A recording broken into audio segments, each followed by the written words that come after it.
My name is William Harold. For those who do not know, I go by the name Lunch. As I continue my story, you will see how it is that I received my nickname. Like most families, I come from a household of two parents, and at the age of 6, my mom and dad divorced each other.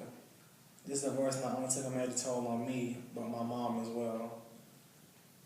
With my dad not being around, my mom found it a little bit easier to blame anything and everything on me because I was a total reflection of my father. I remember it was hard to eat meals around the house because my mom wasn't preparing the proper foods. I remember eating, or should I say drinking, chicken broth out of the can because there was no food, not to mention I had to share with my sister. One day I was at my friend's house, and mom was cooking a beautiful dinner.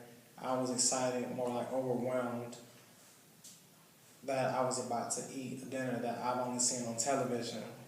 And when everything was going good, my mom came and told me that it was time to go. My friend's mom offered a to-go plate, but my mom said, "It's all right, I'll feed him later." And that was one of the first of many nights that I cried myself to sleep and in hunger. I remember one summer my mom wanted to find something for me to do to get me out of her hair, so she signed me up for the Boys and Girls Club. I remember being the shortest, skinniest, quietest kid there, but the first sentence I did speak was, "I'm hungry, when is lunch?" And that's when another teen named CJ started laughing hysterically and gave me my nickname, and it stuck with me ever since. The majority of my problems started in my teenage years in high school as a freshman. I had the worst GPA ever.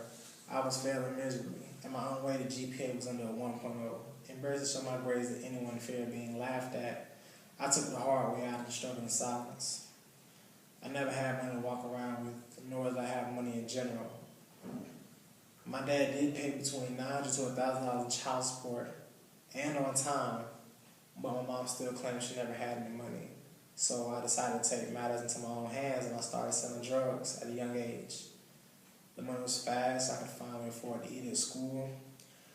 My mom had money for everything else but my needs for dealing with education, my needs for dealing with clothing, and let's not to mention extracurricular activities. My needs for dealing with anything with me was not a priority of hers. My mom not only neglected me, but she also abused me, not physically, but verbally and emotionally. She always used to tell me that I wasn't going to amount to much in my life, or always compare me to somebody who didn't make it in life. I mean, do you know what that does to a 16-year-old boy trying to find his way in life? Those things just really hurt me from the bottom of my heart. You know the saying that all boys are mama's boys. Well, where was my mom when I needed her the most?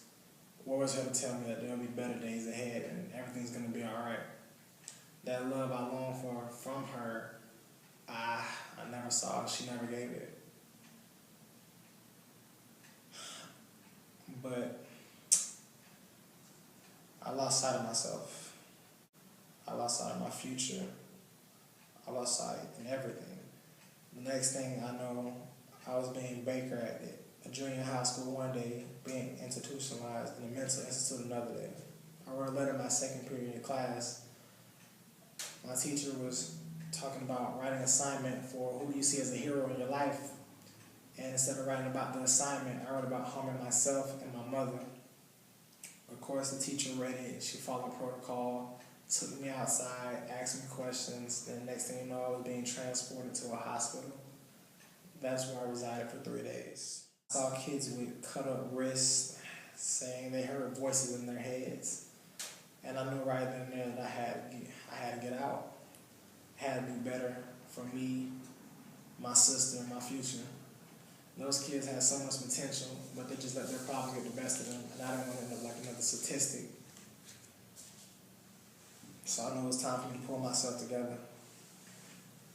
The founder, James J. Musso, whoever thought that being a part of this place for 10 years would have such a major impact on my life.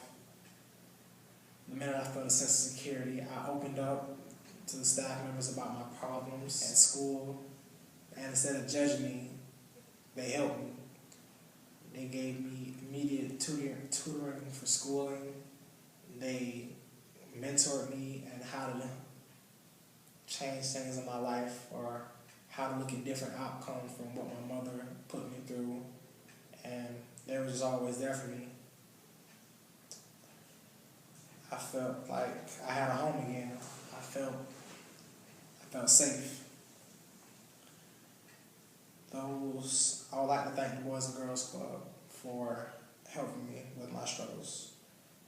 And for helping me learn how to trust again. And telling me that there will be better days ahead. The love that I was looking for from my mother, the Boys and Girls Club gave me. Thank you. Thank you for those who I cannot give a name to, but thank you for everything. Literally, the Boys and Girls Club did save my life. Even though my mom and I still have our differences, I still want to take the time out to thank you for turning me into the man that I am today. Because if it wasn't for her, I wouldn't have the story to give you today. It's just afternoon. My mother's love is all I ever asked for, and it's all I ever wanted. Thank you.